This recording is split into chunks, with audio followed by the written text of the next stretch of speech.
Meet our heroes. Doers by nature. Our inspiration. Tom, homesteader, John and Finn, off-gridders. The Colson family, environmentalists, and Mallory and Stephen, permaculturists. They're all people who care and know almost everything about sustainability. What they don't know is us. Introducing Home Biogas, the system that enables you to turn your organic waste into clean cooking gas and rich fertilizer in your backyard. The ultimate system for sustainable living. We are Home Biogas, and we admire people who do everything they can for the next generations. That's why we created the Home Biogas system. It allows you to cook every day on your homemade, clean gas that comes from your food waste. In 2017, we launched our last model that changed people's lives in 106 countries, from the US to Australia, Nepal to Kenya, Costa Rica to India. We developed the perfect solution for the whole world. Since then, we have worked non-stop for 2 years on R&D. Now our system is more efficient.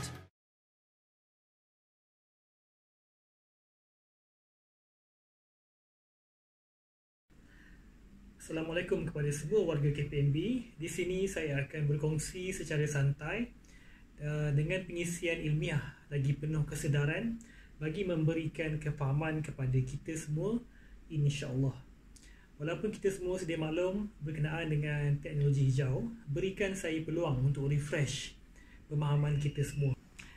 Kini kita sudah menjengah tahun 2021. Kita juga sudah menyaksikan pelbagai kemusnahan di luar skala normal.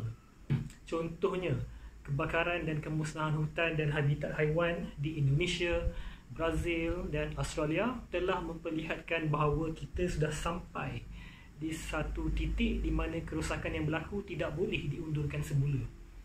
Dan lebih memburukkan keadaan, tindak tanduk kita sekarang terus menjurus ke arah kemusnahan ekologi, dan jika ianya tidak dibendung, kemusnahan tidak akan dapat dielakkan lagi. Kita di Malaysia juga tidak terlepas terkena tempias-tempias kerosakan ekosistem dan alam sekitar yang sudah kita lalui dalam beberapa tahun kebelakangan ini. Cuaca yang tidak menentu, suhu yang panas, banjir setiap tahun, jerebu, pencemaran air dan pelbagai lagi cabaran yang terpaksa kita tembuhi sama ada kita suka ataupun tidak. Ini adalah kesan daripada perbuatan manusia sendiri, daripada projek-projek seperti pembalakan haram, deforestation bagi tujuan pembinaan rumah-rumah sekarang ni, asap-asap daripada kenderaan, asap rokok, pembakaran terbuka dan lain-lain lagi. Okey. So hari ni aku nak bercerita tentang realiti pembalakan dekat Malaysia. Pembalakan dekat Kuala Muda, mostly dia baru masuk secara senyap-senyap lah. Lepas tu tiba-tiba kita tahu empangan air dekat Kuala Muda tu dah keruh. Dan kat situ baru penduduk kampung perasan ada pembalakan. Dan pembalakan ni sebenarnya memang dah jadi sangat lama. Bukan setakat dekat Semenanjung Malaysia, dekat Sabah Sarawak pun dah jadi lama. Kalau ikutkan daripada UN, apa yang dunia mahukan dekat satu-satu negara tu dia perlukan lebih kurang 55% hutan. Tapi dekat Malaysia ni ada 50% sahaja termasuk Sabah Sarawak. Dan 50% tu kau tahu apa? 39% je ada hutan semula jadi. Selebihnya adalah pokok kelapa sawit dan juga getah. Yang itu kita tak boleh nak klasifikasikan sebagai hutan asli sebab kelapa sawit dan getah merupakan pokok monoculture. Satu keburukan dia tak boleh serap banyak karbon. Ekosistem ni tak sejuk lah. Sebab tu kita perlukan lebih banyak hutan daripada pokok kelapa sawit dan juga getah. Tapi aku nak puji dekat Sabah Sarawak lah. Dia dah tahu dah kawasan dia memang banyak sangat pembalakan. Dia dah conserve satu taman negara ni untuk diorang betul-betul buat ekotourism dan juga pembalakan baru. Dia dah sedar. Rupa-rupanya daripada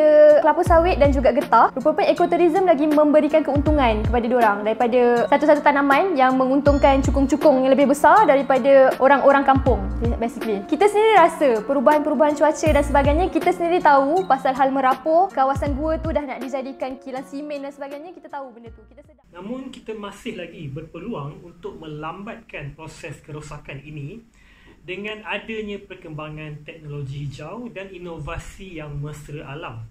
Dan jika ianya diguna pakai secara meluas, komersial dan mampu dimiliki, insya-Allah kita mampu untuk menyelamatkan dunia daripada terus dirosakkan. Antara sudut yang ingin saya kongsikan adalah berkenaan dengan manfaat penggunaan teknologi hijau dan cabaran-cabaran yang perlu ditempuhi dalam mempromosikan teknologi hijau di negara Malaysia tercinta ini.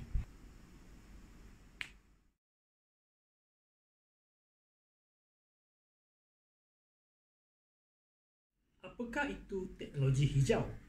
Pertama sekali kita lihat kepada definisi teknologi itu sendiri.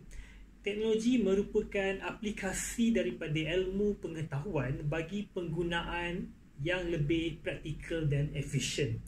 Manakala definisi teknologi hijau merujuk kepada pelbagai aspek di dalam teknologi itu sendiri, di mana ianya membantu mengurangkan impak manusia terhadap alam sekitar dan menjadi salah satu jalan menuju pembangunan yang mampan ataupun lestari.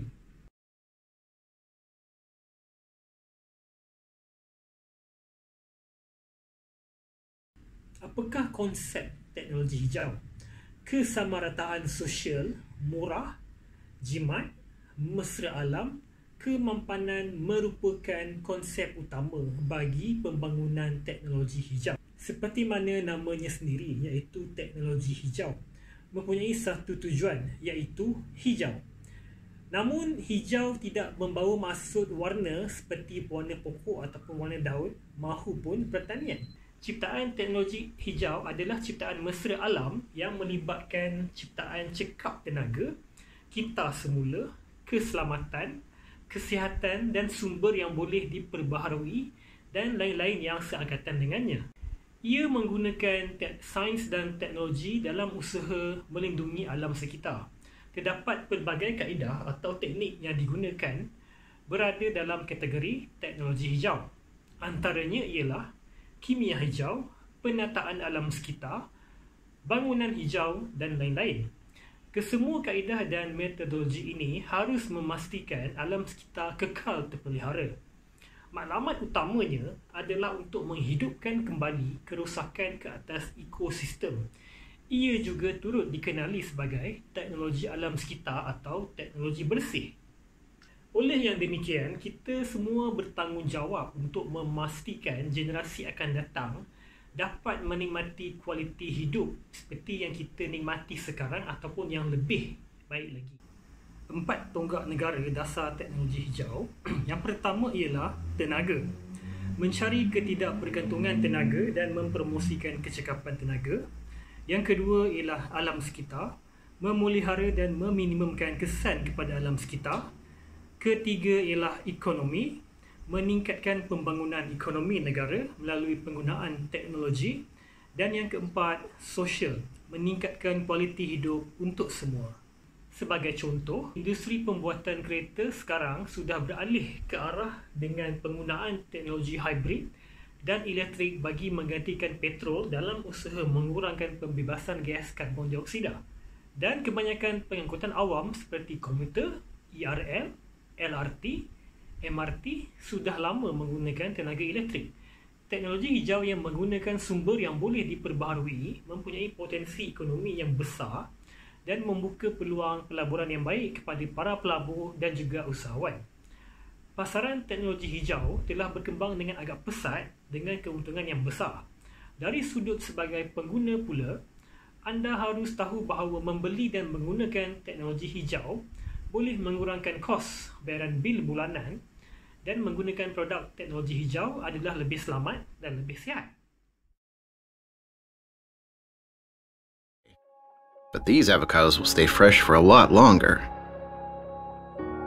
That's because they're stored in silo, a new way to keep your food fresh for longer. Why is that so important? Because for most of us, buying food feels like this. I just got fed up with how much food I was throwing away. I knew there had to be a better way to keep it, so I started looking into vacuum storage. I wanted something fast and easy, because I hate wasting time in the kitchen. But even the best vacuum sealers out there were just too cumbersome to be used every day. And then I had an idea. Silo is a completely new approach to household food storage. Just put your food in one of our BPA-free containers and press it down on the base. After a few seconds, the container is perfectly sealed, keeping air away from your food. See, air is great for people, but not so great for food. Oxidation and aerobic microorganisms are the main reasons your food begins to spoil. Taking the air out slows all of that down. With Silo, your food is vacuum sealed until you're ready to eat. Listen to this. That's air rushing back in. That's the sound of freshness. Even your dog will enjoy fresh food for longer. And it's quick and easy to use, even when your hands are full. When you're finished, Silo gets out of your way until the next time you need it, freeing up valuable counter space. But that's just the beginning. Silo is so much more than extending freshness. It's about keeping track of your food. Silo comes with Alexa built in, so you can manage your food using voice commands. I detected new contents in the container. Please state the food inside. Strawberries. Strawberries have been added to your inventory. They should be fresh for at least a week. Silo keeps track of when your food was stored, and if it's still good. Alexa, is the chicken still okay? The chicken should be good for at least 5 more days. Since Silo automatically weighs your food, it always knows how much you have left, and will let you know when it's time to pick up more. Alexa, how much coffee is left? You have 2 ounces of coffee. That should last you for a week. With Silo, your food lasts longer, so you'll waste less and enjoy it more. Bagaimana teknologi hijau boleh dimanfaatkan? Yang pertama ialah kita semula. Teknologi hijau membantu menguruskan sisa bahan kita semula. Ia dapat membantu bagi tujuan yang bermanfaat. Teknologi ini digunakan di dalam industri pengurusan sisa, sisa pembakaran dan lain-lain. Terdapat juga pelbagai bahan kita semula yang boleh digunakan untuk menghasilkan baja tumbuhan, arca, bahan api dan juga perabot. Yang kedua ialah pembersihan air. Keterdesakan untuk mendapatkan air minuman yang bersih menjadi keutamaan kita semua.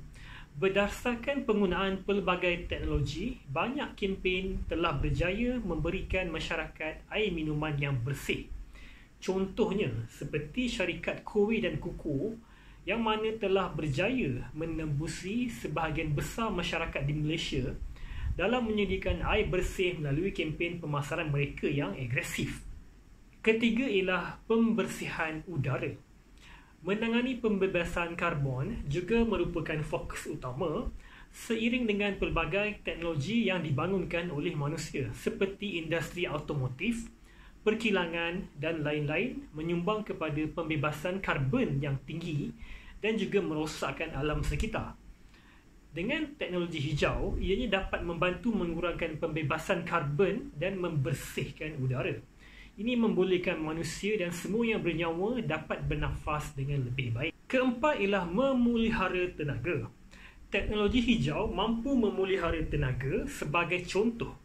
Pelbagai alternatif yang telah diperkenalkan bagi menggantikan peranti yang menggunakan banyak tenaga elektrik ataupun bahan bakar, iaitu penggunaan kereta elektrik yang semakin meningkat dan kita dapat lihat penggunaan yang tinggi di United Kingdom.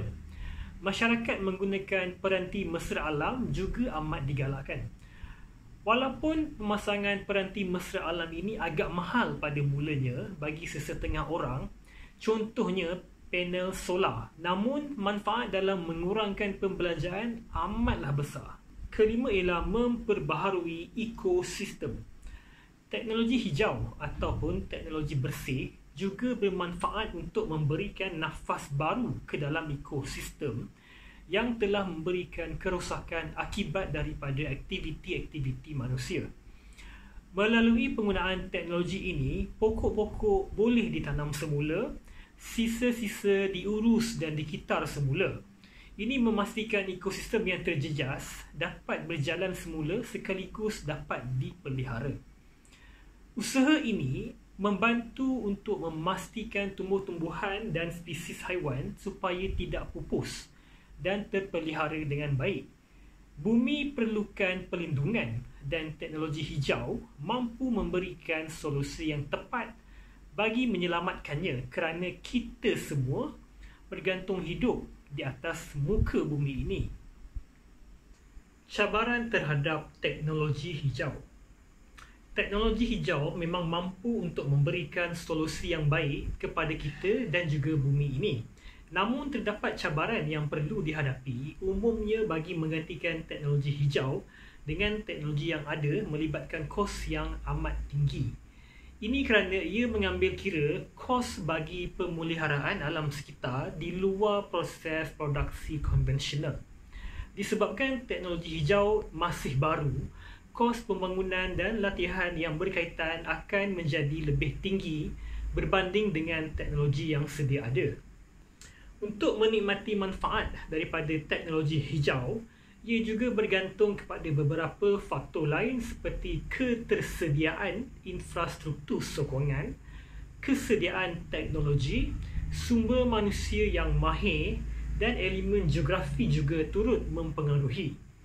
Selain daripada itu, terdapat halangan lain yang mengekang penggunaan teknologi hijau. Antaranya ialah kekangan institusi seperti kekurangan rangka kerja pengawal seliaan yang sesuai, kekangan teknologi, kewangan, politik, budaya atau hal-hal lain perundangan. Dari perspektif syarikat perusahaan pula, cabaran terbesar bagi mengaplikasikan teknologi hijau tentulah berkenaan perbelanjaan pelaksanaan yang amat tinggi. Selain daripada itu, kekurangan maklumat, tidak mempunyai sumber alternatif bagi sumber bahan mentah atau bahan kimia yang telah digunakan, impak terhadap produksi, kekurangan sumber manusia dan kemahiran turut menjadi cabaran bagi menerapkan teknologi hijau secara total. Secara realitinya, untuk menyelesaikan halangan dan cabaran ini, ia perlu melalui proses yang sangat rumit.